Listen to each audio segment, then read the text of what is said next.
The sovereign hall of the Galactic Council stretched wider than any human building ever constructed.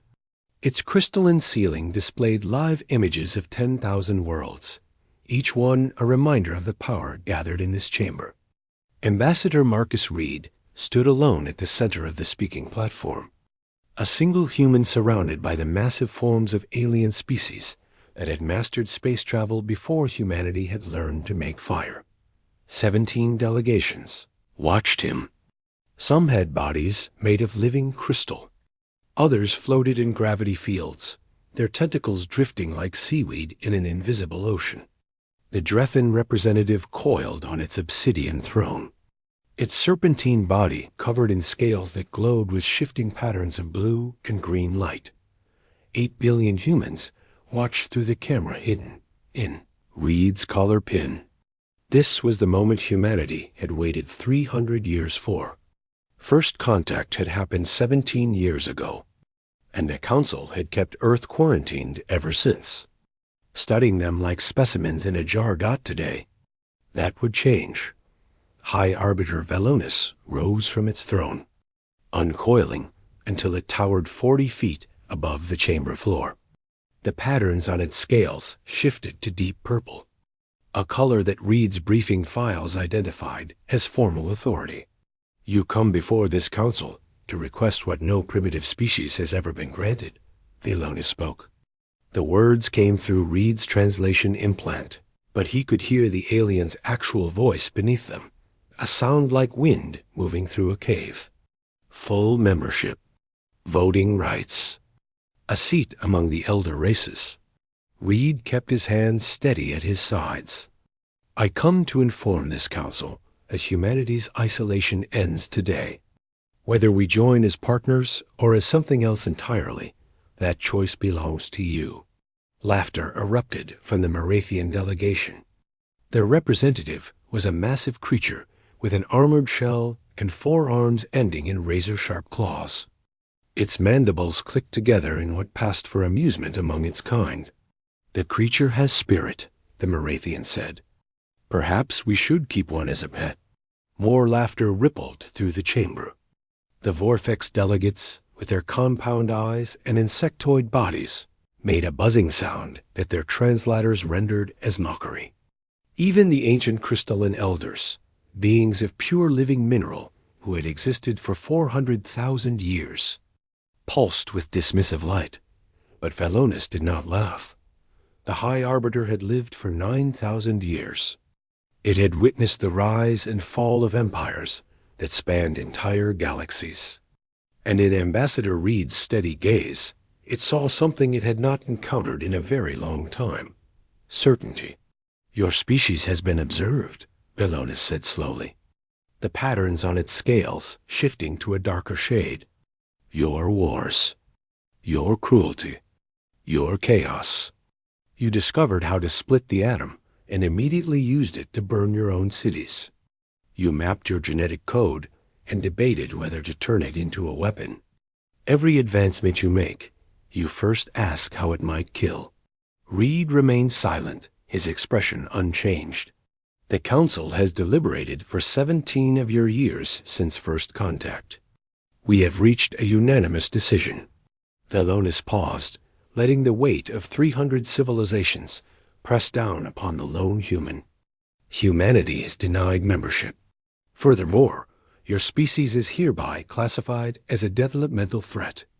You will be confined to your solar system. Any vessel crossing the boundary of your outer planets will be destroyed. Any signal transmitted beyond your star will be jammed. You are quarantined permanently. The word echoed through the hall like a death sentence. Reed closed his eyes for a single breath. When he opened them, something had changed. The careful diplomatic mask had fallen away, replaced by something harder. I was instructed to deliver a message if this council chose poorly, Reed said, his voice suddenly cold. Earth anticipated this outcome. We have watched your surveillance drones circle our planet for 17 years. We have decoded your communications. We have mapped your defensive networks. We know exactly what you think of us. He reached slowly into his uniform pocket. 17 species tensed. Energy weapons hummed to life around the chamber. Shields flickered into existence, surrounding the delegations in protective barriers. Reed withdrew a small device. A simple data chip no larger than his thumbnail. This contains our complete response to permanent quarantine. Strategic projections. Military assessments. A detailed breakdown of every Council species' defensive capabilities, governmental structures, and critical weaknesses. He placed it on the speaking platform. We call it the Reed Doctrine. Velonis's scales flickered with what might have been unease. You threaten this council? No. Reed smiled, and it was not a pleasant expression. I inform this council. Humanity does not make threats. We warn once. Then we act. He stepped back from the platform. You have 1 standard year to reconsider your decision. After that, every consequence belongs to you. Reed turned and walked toward the exit, his footsteps the only sound in the vast chamber. The delegations watched in stunned silence as this single human, this representative of a species they considered barely evolved, turned his back on the combined power of galactic civilization. He made it exactly 14 steps. The energy beam struck him between the shoulder blades, burning through his spine, his heart, his chest. He was dead before his body hit the floor, smoke rising from the cauterized wound. The Morathian delegate lowered its weapon, its mandibles clicking with satisfaction. Problem solved. For a long moment, no one moved. Then Velonis noticed something. A faint red light blinking on Reed's collar. The camera pin now exposed. By the damage to his uniform, a transmitter broadcasting. Live. To Earth. 8 billion humans had just watched their ambassador murdered in real time.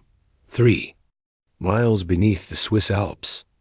In a bunker that officially did not exist, Supreme Commander Elena Torres stood before the Joint Planetary Defense Council.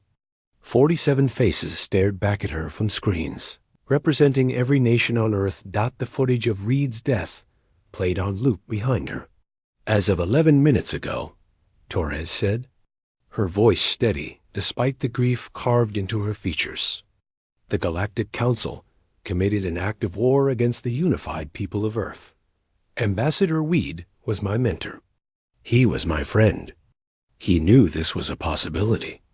He accepted the risk. She pressed a control on her wrist, and the screens shifted to display a document of thousands of pages. 17 years ago, when we first detected Council surveillance drones entering our atmosphere, Ambassador Reed proposed that we prepare for the worst while hoping for the best. What you are looking at is the result.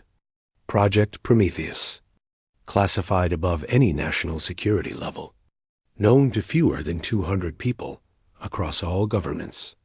A representative from the Asian Coalition leaned forward. Commander Torres, what exactly are you proposing? Torres met his gaze without hesitation. I am not proposing anything. I am informing this council that per Protocol 7 of the Planetary Defense Charter signed in secret by all member nations, the Annihilation Protocol is now active. The what? Demanded a European delegate. Earth has spent 17 years preparing for exactly this scenario. We have weapons they cannot imagine, strategies they cannot predict, and a willingness to do what no species in this galaxy has ever done. She straightened her shoulders, her expression hardening into something that would become legendary in the years to come. We will make them fear us. A countdown appeared on every screen. 365 days, 23 hours, 59 minutes.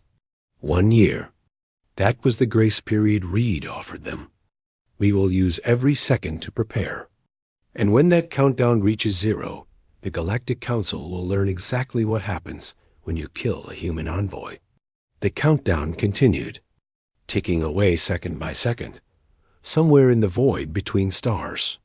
17 species were laughing, confident in their superiority, certain that the primitive, Humans would collapse into chaos and despair.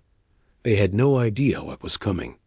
Deep beneath the surface of Earth's moon, in a facility that had been under construction for 15 years, thousands of workers moved through vast assembly halls. The ships they were building were unlike anything humanity had ever created. Sleek black vessels covered in geometric patterns that seemed to shift when viewed directly at the center of the facility. A massive cylinder glowed with an energy signature that bent light around it.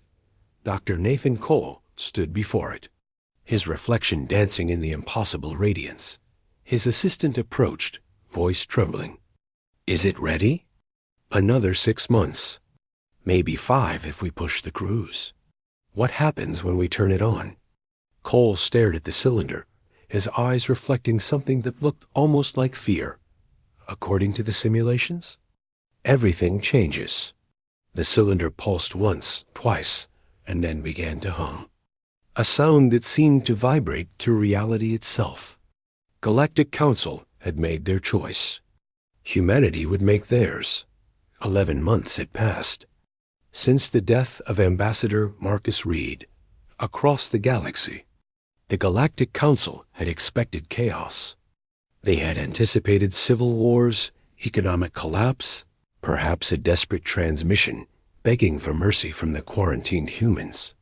Their surveillance networks watched Earth constantly. Sensors pointed at every continent, every ocean, every city. Instead, they found silence. No transmissions, no signals, no spacecraft activity beyond Earth's atmosphere. The humans had gone completely dark. It was as if 8 billion beings had simply vanished from existence. In the council chambers, Ambassador Threll of the Vortex Consortium addressed the assembly. Its compound eyes scanned the gathered delegates with growing concern, wings folding and unfolding in a pattern that indicated deep anxiety. "Our monitoring stations have detected nothing from the Sol system in 341 days, Threll reported. No communications, no spacecraft movements, no industrial signatures. Our analysts cannot explain it." High Arbiter Velonis coiled tighter on its throne. The bioluminescent patterns on its scales had grown erratic over the past months, flickering between colors in ways that suggested profound unease. "They are hiding, preparing. The Reed creature warned us." "Warned us of what?" The Morathian delegate who had killed Reed clicked its mandibles dismissively. Its name was Kraft, and it had become something of a celebrity among its species for eliminating the human threat. "They are primitives. Their fastest ships would take centuries to reach our nearest outposts. Their weapons are crude explosions and simple radiation. What could they possibly prepare that would threaten the combined might of 17 civilizations?" Before anyone could respond, an alarm shrieked through the chamber. Every screen, every display, every holographic projector in the Sovereign Hall activated simultaneously, showing the same impossible image. Human ships not approaching from the direction of Earth, not emerging from hyperspace or warp tunnels. They simply appeared, materializing out of nothing in orbit around every Council capital world at the exact same moment. The vessels were unlike anything the galaxy had ever witnessed. Angular black shapes that seemed to absorb light rather than reflect it. Their hulls were covered in geometric patterns that made observers feel slightly nauseous when they tried to focus on them. They were not large by Council standards, each roughly the size of a medium cruiser, but there were thousands of them in the chamber. Chaos erupted. Delegates screamed into their communication devices, demanding information, ordering planetary defenses activated, calling for immediate military response. The Morathian delegation was already transmitting attack orders to their fleet.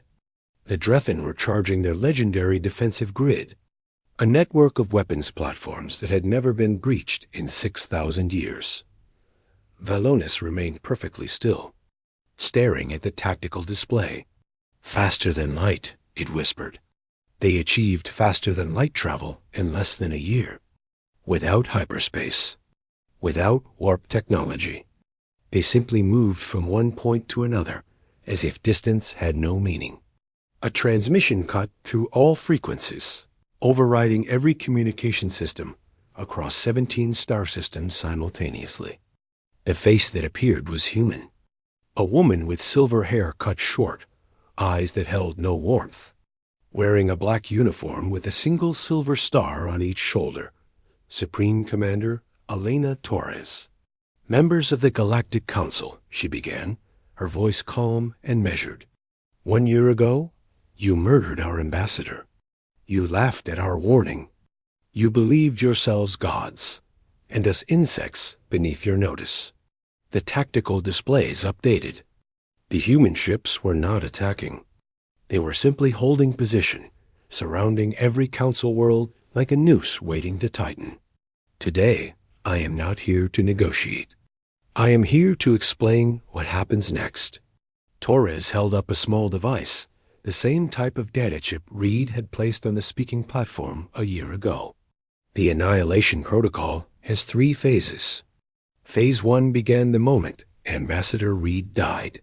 For the past year, we have been mapping your empires, studying your defenses, and developing countermeasures to every weapon in your combined arsenals. Our ships now surrounding your worlds represent Phase 2.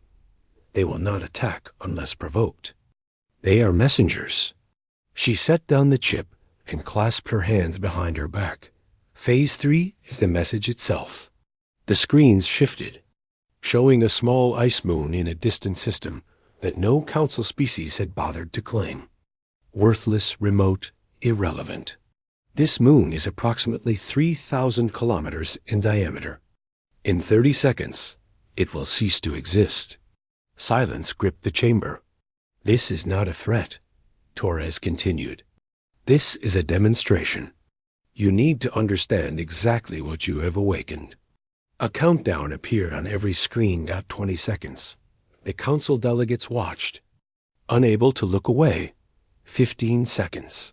The Marathian crowd's mandibles had stopped clicking. Its compound eyes were fixed on the image of the distant moon. 10 seconds.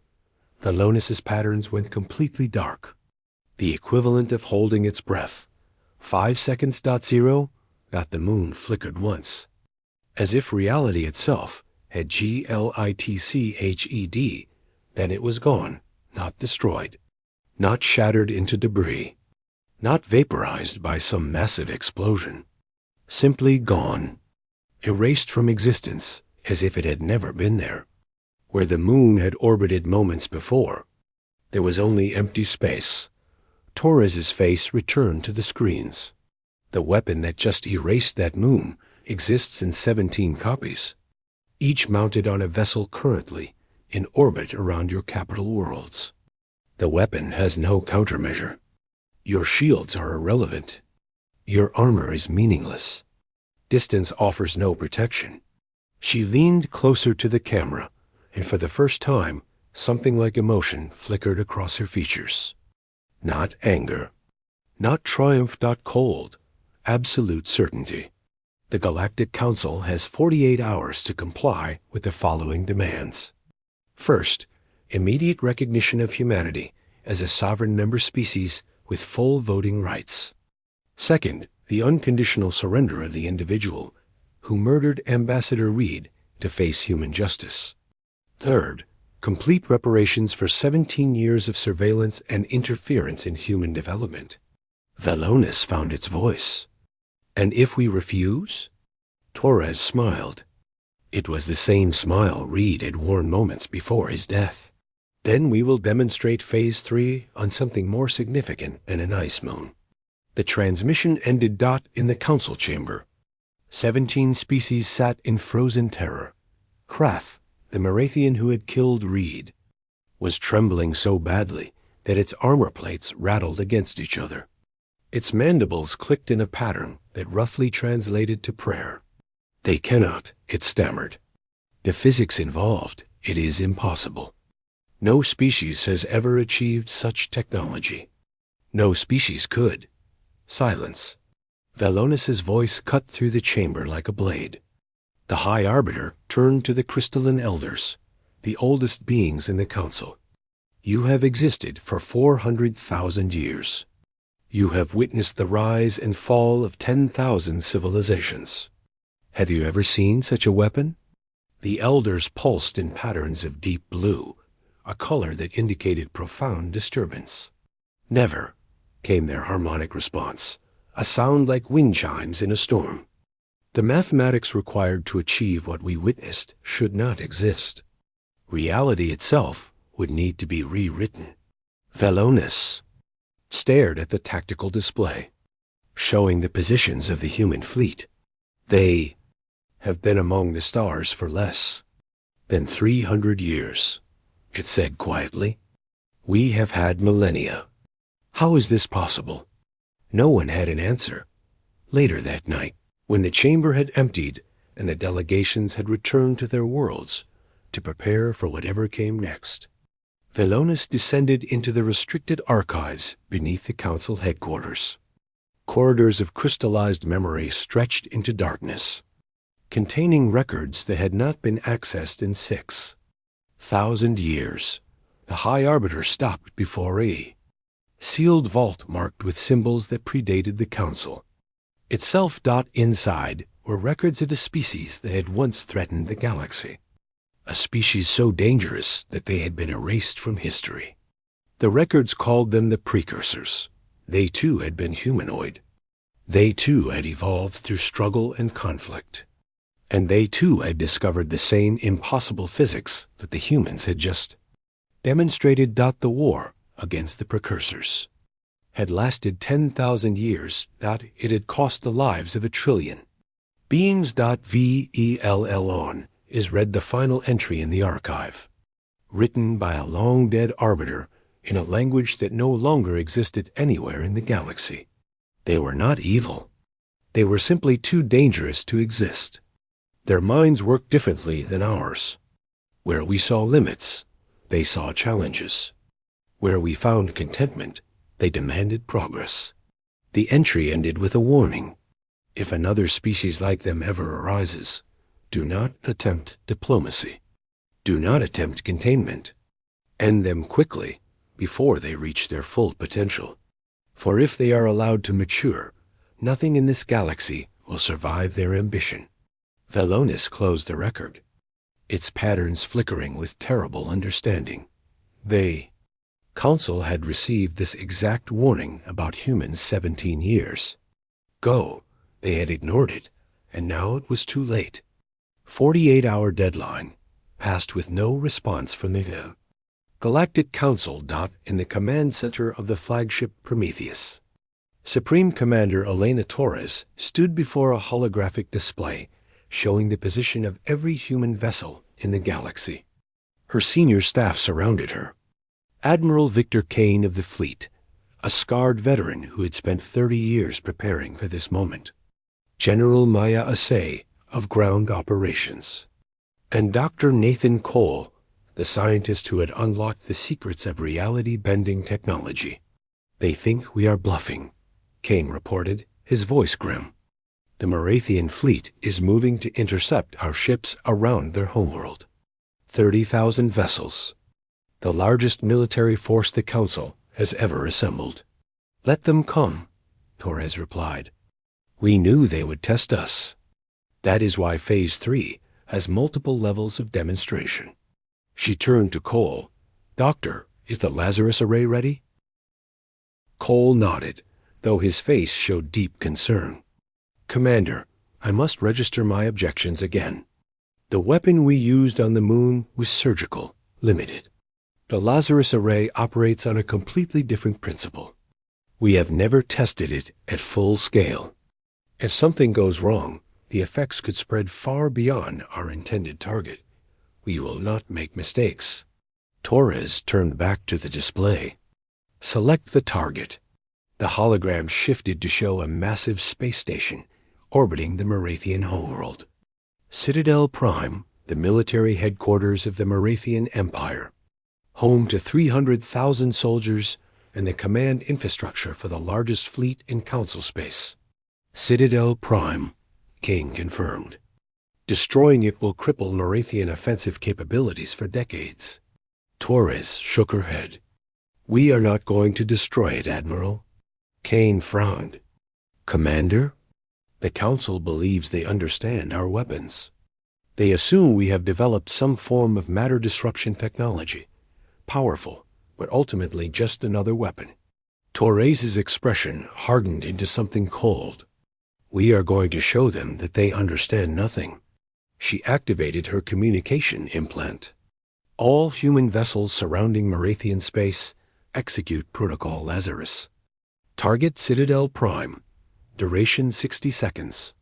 Across the void, dozens of human ships shifted their positions, forming a geometric pattern around the massive space station. Energy began to gather, not the bright flash of conventional weapons, but something darker. A gathering of shadows that seemed to drink in light itself. The Norathian defense fleet opened fire. Plasma cannons and graviton torpedoes streaked toward the human vessels. Enough firepower to crack a planet. The weapons passed through the ships without effect, not deflected, not absorbed. They simply passed through, as if the human vessels were ghosts rather than solid matter. The Norathian admiral roared across open channels. What trick is this? Find their true position. Target their energy signatures. But there was nothing to find. The human ships existed and did not exist at the same time, occupying a state of reality that Norathian sensors could not detect. The Lazarus array activated. For exactly 60 seconds, Citadel Prime vanished from normal space. It did not disappear like the moon had. Instead, it became something else. Something that existed outside of Time Dot, inside the station. 300,000 Norathian soldiers found themselves standing in an endless void. They could not move, could not speak, could not breathe, and yet somehow they remained alive, their minds fully conscious, aware of every passing moment. But time had no meaning where they were. 60 seconds in normal space stretched into what felt like centuries of isolation, centuries of silence, centuries of nothing but their own thoughts, echoing forever in emptiness. And reality snapped back. Citadel Prime returned to normal space.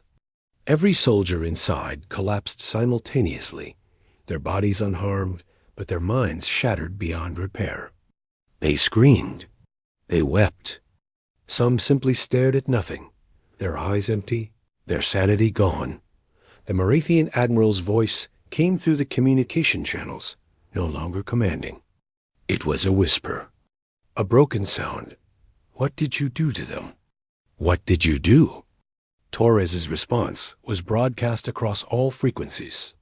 They experienced 200 years of solitary consciousness in 60 seconds of real time. No sensory input, no external contact, nothing but their own thoughts, echoing in an empty void for what felt like centuries. She paused, letting the horror settle. They are alive, Admiral, physically healthy, but their minds will never recover. This is what awaits any Council fleet that moves against us. We do not need to kill you. We do not need to destroy your worlds. Her voice dropped to ice. We simply need to make you wish we had. Far from the battle, on a cargo shuttle hidden among the asteroid fields of a neutral system, Dr. Nathan Cole finished recording a message. His hands trembled as he worked the communication controls. What he was about to do would be considered treason. Torres would have him executed if he was caught.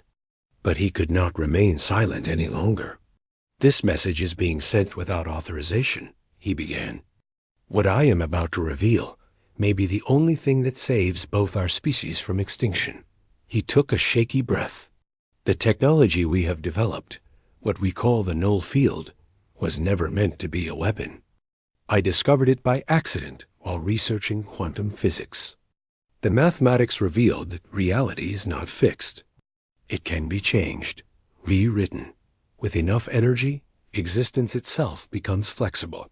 His eyes glistened with unshed tears. But there is a cost. Every use of the null field damages the structure of reality around it.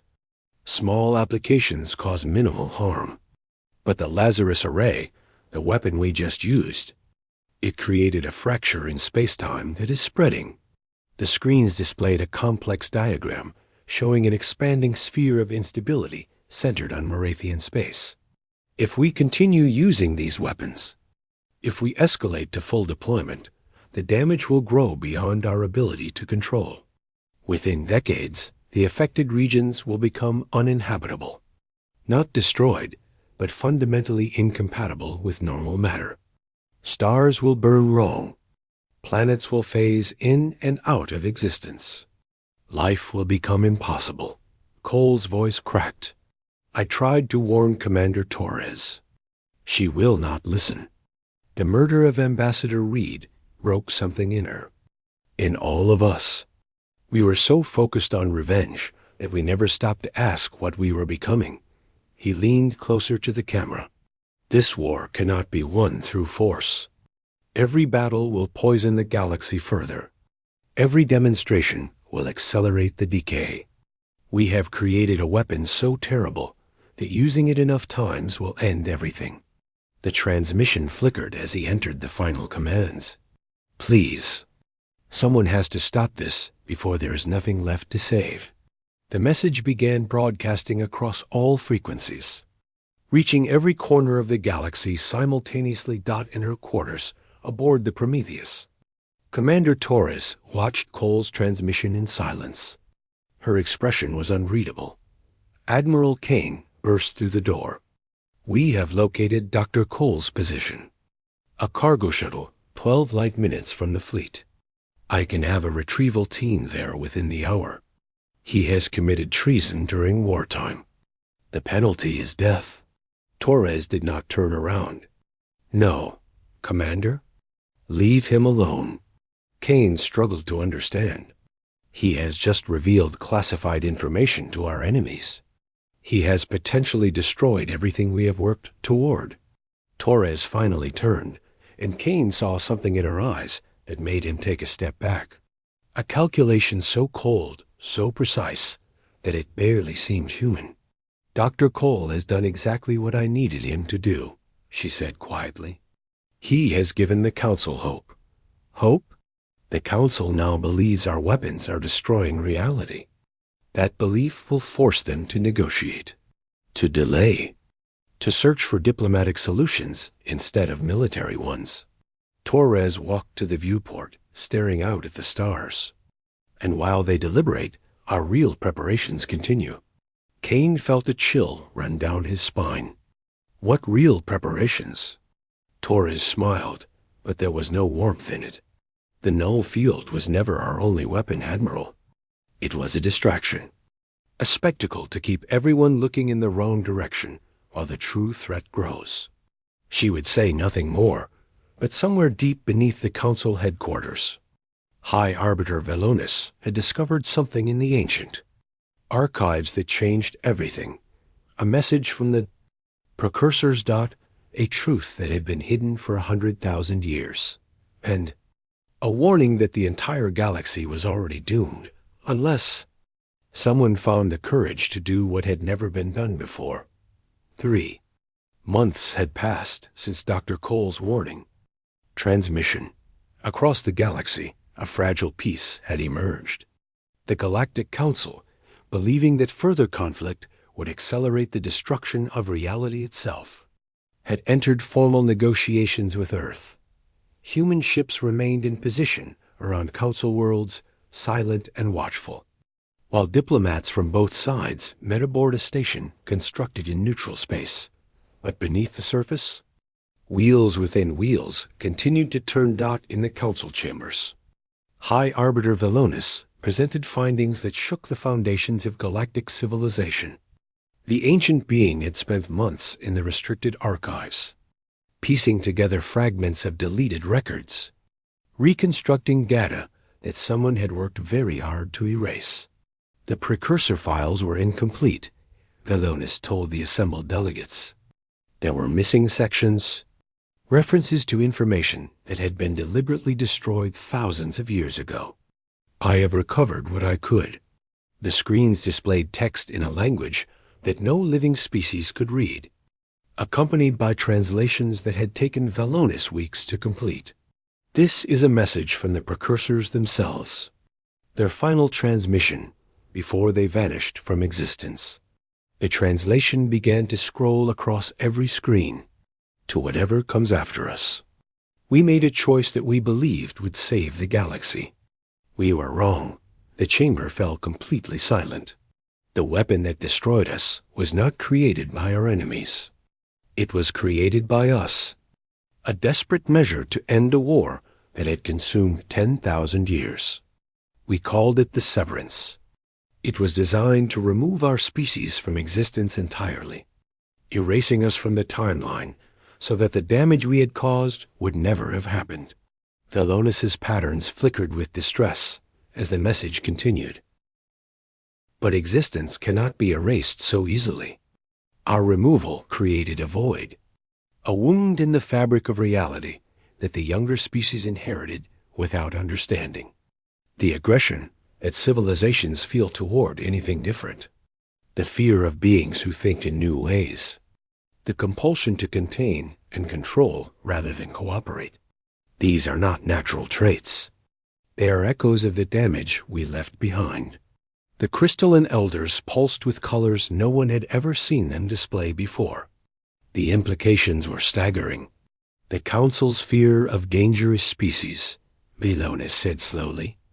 Our policies of quarantine and containment. The hostility we feel toward any civilization that reminds us of the precursors. None of it is rational. It is a scar, a wound that has been shaping our behavior for 100,000 years without our knowledge. The Marathian delegate Kroth made a sound of disbelief. You expect us to believe that our entire civilization has been influenced by ghosts? That our decisions are not our own? I expect nothing, Valonis replied. I am simply reporting what the archives contain. But there is more. The message continued scrolling. There is a way to heal the damage we caused. A mathematical proof that we discovered too late. It requires a species willing to face the void we created, to enter the severance point and rewrite the fundamental equations of existence itself. We could not do this ourselves. We were too broken by war, too damaged by millennia of conflict. But perhaps others will come after us. Perhaps they will be stronger. The final lines of the message made Valonis's scales go completely dark. Look for them among the young, the ones who evolve through struggle, the ones who turn every obstacle into opportunity.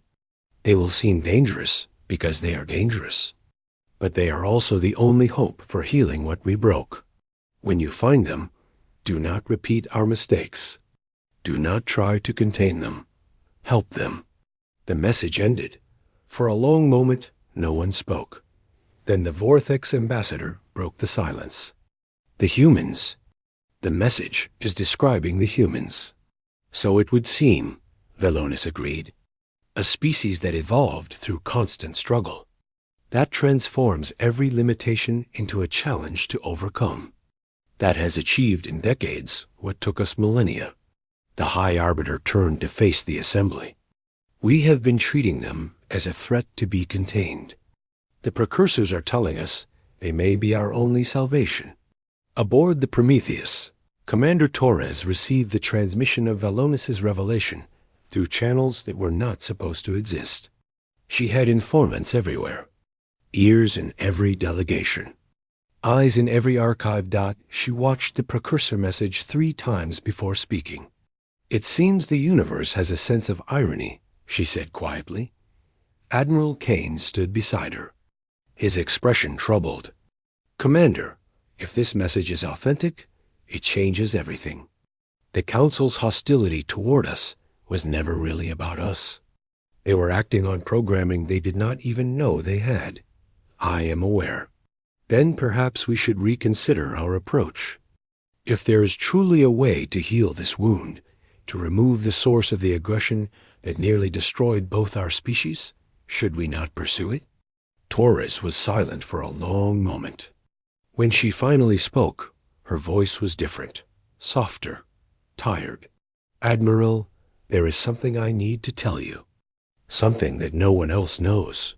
She deactivated the security systems in her quarters, ensuring complete privacy. The reality fractures that Dr. Cole warned about. The degrading space-time, the spreading instability. None of it is real. Kane stared at her. What? I fabricated the data? Planted it in files I knew Cole would find. His transmission to the Council was exactly what I intended. A lie designed to make them believe negotiation was their only option. But why? Torres turned to face him fully, and for the first time, Kane saw past the mask she had worn for so long. He saw exhaustion, grief, and something that looked almost like hope, because pure revenge would have destroyed us as surely as it would have destroyed them. Because Marcus Reed taught me that humanity's greatest strength is not our capacity for violence, but our ability to choose something better, even when violence is within our grasp. She pulled up a display showing projections she had never shared with anyone. I have been playing the monster, Admiral, the terrifying human commander, willing to end civilizations on a whim. That role was necessary.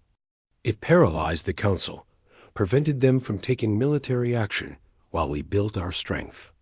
But I never intended to actually destroy them. Then what did you intend? This. Torres gestured at the display, showing the precursor message. I knew something was wrong with the Council's behavior from the beginning. Their fear of us was too intense, too irrational. I suspected there was a deeper cause, something buried in their history that they themselves did not understand. She paused, gathering herself. My true goal was always to buy enough time for the truth to emerge, to create a situation where cooperation became more attractive than conflict. And now, thanks to Velonis, we have the opportunity I was hoping for. Kane struggled to process everything he was hearing. The severance point. You want to actually try to heal the wound the precursors left behind? I want humanity to be the species that saves the galaxy, not the species that conquers it. Torres's expression softened. Marcus believed we could be better than our worst impulses. He died trying to give us that chance. I will not let his sacrifice be meaningless. She straightened, the familiar mask of command settling back into place. In 3 days, I am going to announce my resignation. I will accept full responsibility for every aggressive action we have taken and submit to a joint tribunal. The peace faction within our ranks will be positioned as the moderate voice that convinced me to stand down. Dr. Cole will be vindicated as a hero who prevented galactic catastrophe, and the null field technology will be offered to the Council as a shared resource. The science behind it does not belong to humanity alone. It belongs to any species willing to use it responsibly. Kane shook his head slowly. You planned all of this from the very beginning. Torres allowed herself a small, tired smile. Marcus planned it. I simply carried it forward. She looked out at the stars, at the vast darkness that held so many worlds, so many species, so much potential for both destruction and creation. Now it is time to find out if the precursors were right about us. If we really can heal what they broke, and if we cannot. Torres did not answer. But in her eyes, Kane saw something he had never expected to see in the woman who had made the galaxy tremble. Faith that the announcement came at dawn across Earth, broadcast simultaneously to every human colony and every Council homeworld in the galaxy. Elena Torres stood at the center of a station built in neutral space, surrounded by representatives from humanity and 12 Council species. High Arbiter Velonis coiled behind her, its pattern cycling through colors that no translator could interpret. People of Earth, citizens of the Council, I speak to you today not as a commander, but as a human being who made terrible choices in the service of what I believed was necessary. Trillions of beings watched across thousands of worlds. 14 months ago, the Galactic Council murdered Ambassador Marcus Reed. In response, I led humanity into a conflict that brought us to the edge of something unforgivable. I threatened entire civilizations. I demonstrated weapons capable of breaking minds and erasing matter. I became the monster that justified every fear the Council ever had about our species. She paused, letting the weight of her words settle. Today, I am announcing my immediate resignation. I will submit myself to a joint tribunal to answer for my actions. Dr. Nathan Cole, whom I manipulated into delivering false information, will lead our diplomatic efforts going forward. And the technology that gave us such terrible power will be shared with the Council for peaceful development. The galaxy held its breath. But before I step down, I must share something that changes everything we thought we knew. Something discovered by High Arbiter Velonis in archives hidden for 100,000 years. The screens shifted to display the precursor message, translated into every language of every species. For 5 minutes, the galaxy listened to the confession of beings who had erased themselves from existence. When it ended, Torres spoke again. The precursors believed they were saving the galaxy by removing themselves. Instead, they created a wound that has shaped every interaction between species since.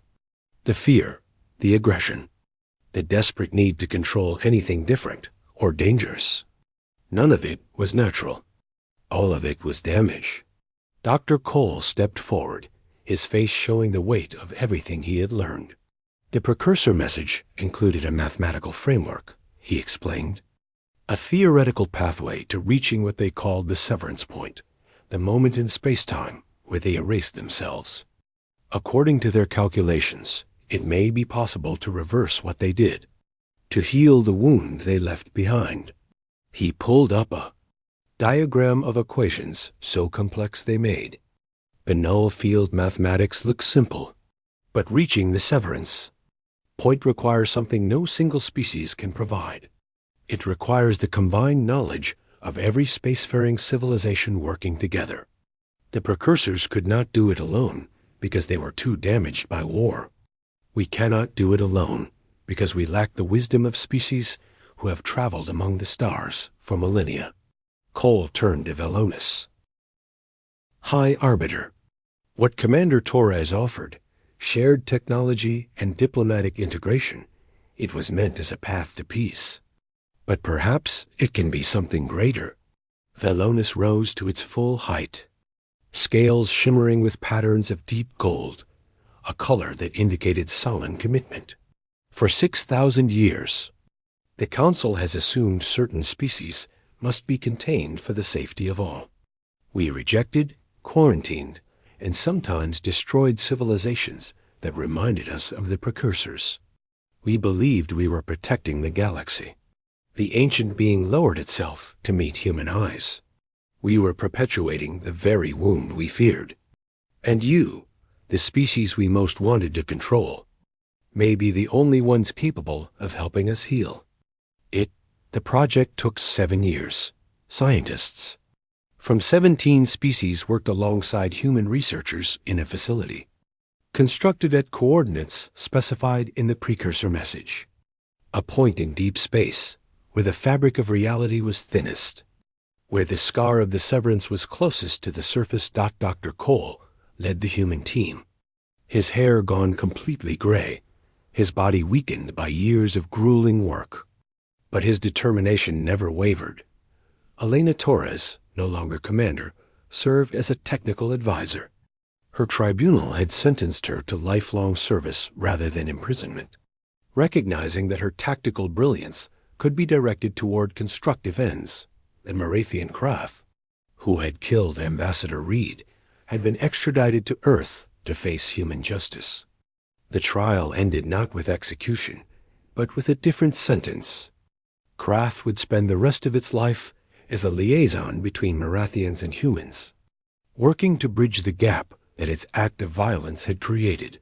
High Arbiter Valonus coordinated the diplomatic aspects, using 9,000 years of experience to navigate the countless conflicts that arose when so many different species tried to work together.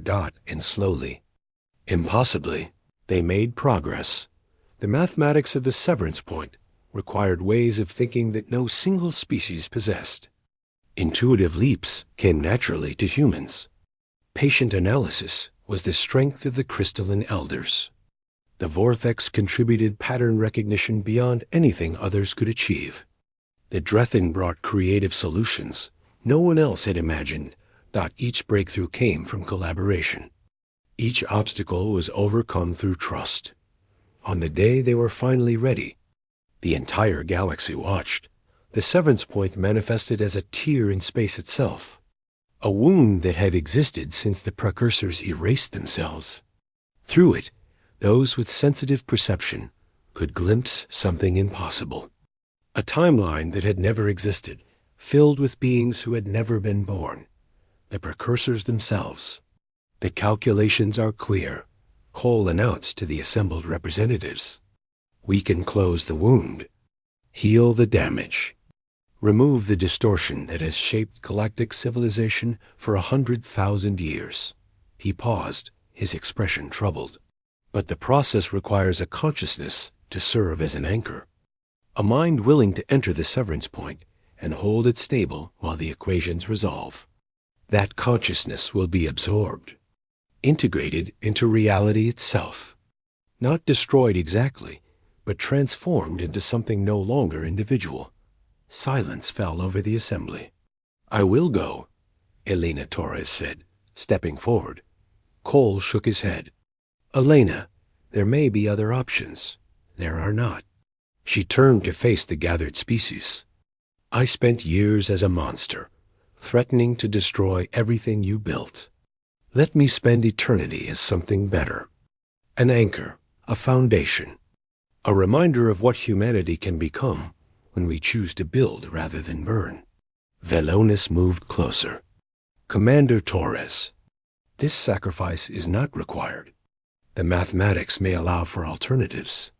The mathematics require exactly what I am. Elena's voice was gentle but firm. Someone who has touched both destruction and creation.